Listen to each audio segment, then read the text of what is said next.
And this was just the first 12 chapters. This is the last. No, this was 11, this is 11. Because there's 22 chapters, you put them together and you got a book. So that's how that works. Now, very heavy.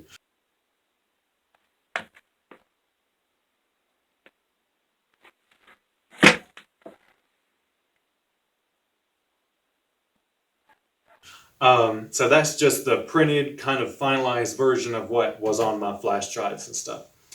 Now, also coming to the later part, we have the Black Book, which was actually given to me by Rose. And we've been working on this since September of 2019. I had this book for almost a year. And this book is to finish what goes on in the other books. So this is the final version of this. Now, again, the red book goes into the whole story. Each book gets an individual one of those, an individual notebook and planned out based on what you already have written. So I would say it's a good idea to go ahead and write first, then plan, because then you have base content. And it would just be easier to do. Anyways, in short, this is the Black Book that is very helpful. So I have a list of my characters in the order they were appearance. Here was the contents that I have not updated. And let's see.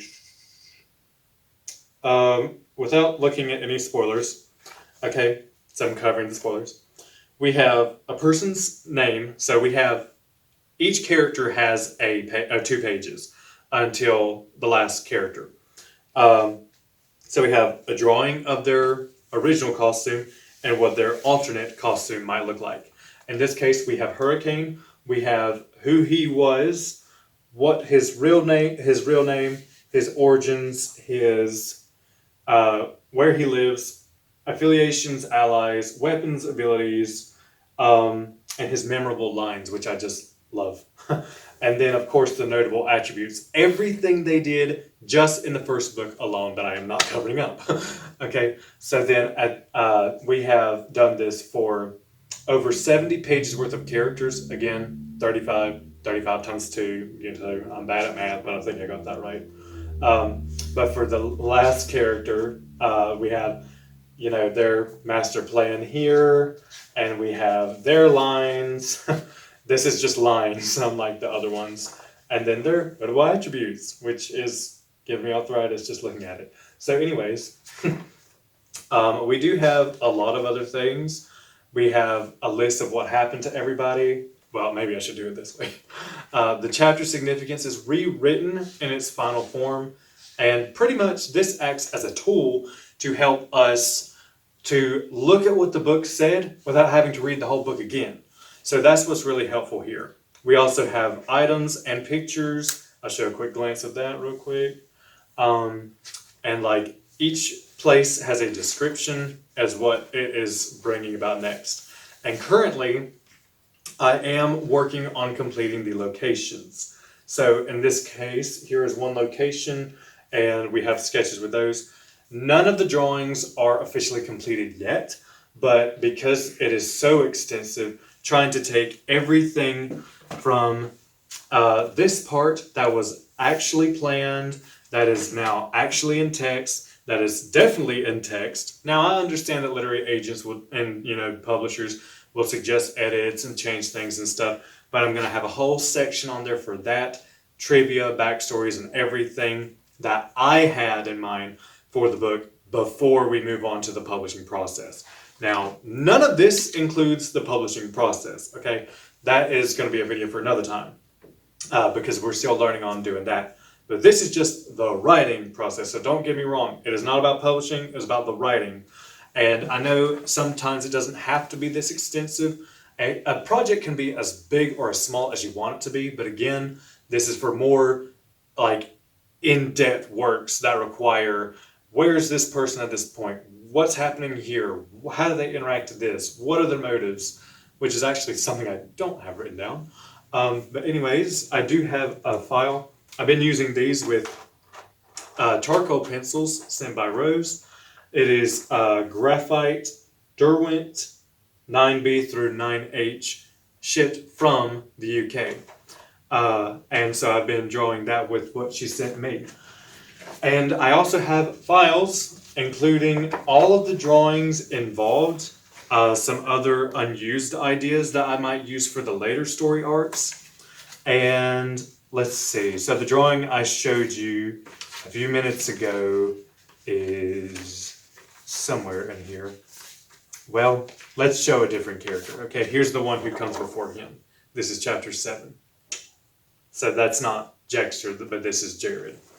And also for other pictures and stuff, I did have to have help with creating character cards, and it says what all they did and how, if they were to continue into the other books, anything that might happen to them or any changes that might have happened along their character building.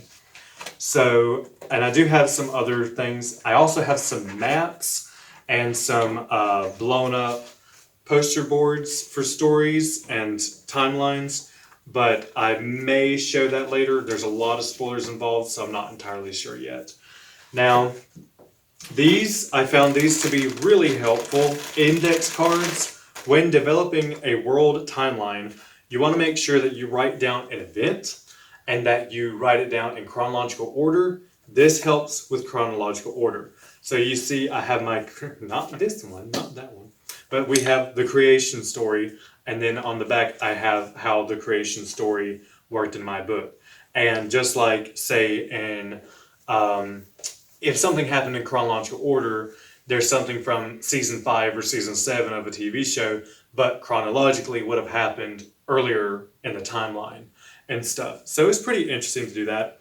I did have a picture on a video where all these were like spread out, but you know, spoilers and stuff. But there are a lot of, like, anytime I have a question on something, will I come back to that? More than likely, yes, as long as I can develop that character's chapter. Now, there's also a high chance that each character will get a chapter at some point in my books, but that is not for sure one way or another.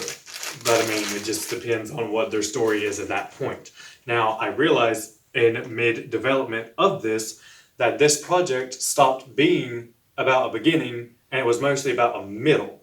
So there's a huge amount of history in my timeline before we even get to this part. So then this is where that story takes place.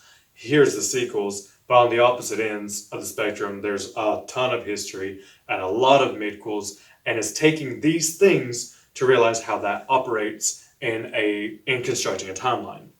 So one good way to treat it is to treat it like it is actual history, and then you'll understand if this person is this age, then could they have been in this thing that lasted for this many years, or would they still be a toddler? Like, so then it's something to do.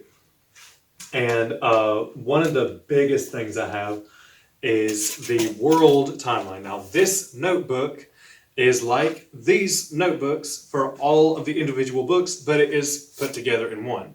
So I know it sounds tedious, but yes, you are cross-referencing your own work because of a long-term story development.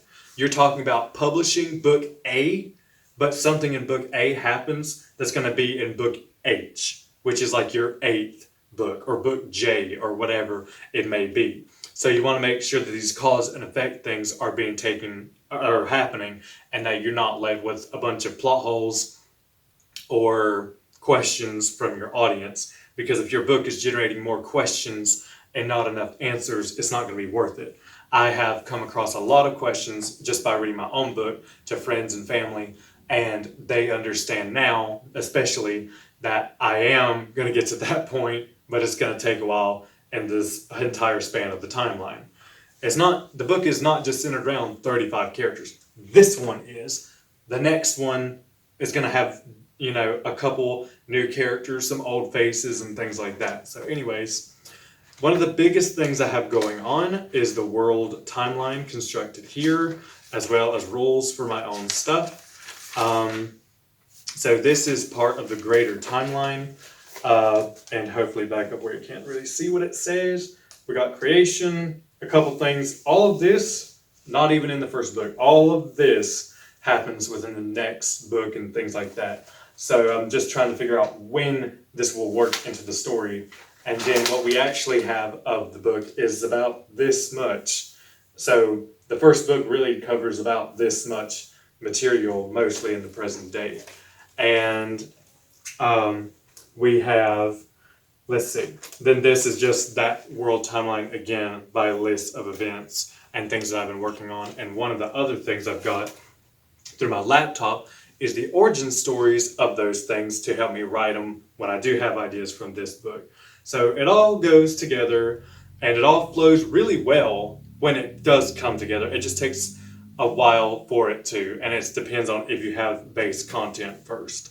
So I would definitely recommend this to writers who are developing stories with a lot of characters, and that you have your stories going here first, and then you can kind of plan around. But do have some sort of idea of what you want to do and how you want to go about doing it, because I've seen people, they have timelines on sticky notes on their wall. I've seen people have even more binders than me. I mean, it was like crazy detailed, and like things by month and stuff. So, you know, it just depends on how much you want to put into it and how much time you're willing to invest. There are 4 things you can really spend. There's time, money, energy, and resources. So you just have to figure out what those are going to be for you. And I'll talk about that in another video also. But I hope this has helped. I hope I haven't gabbed on too long. And if you have any comments or questions, just leave one below. Please subscribe.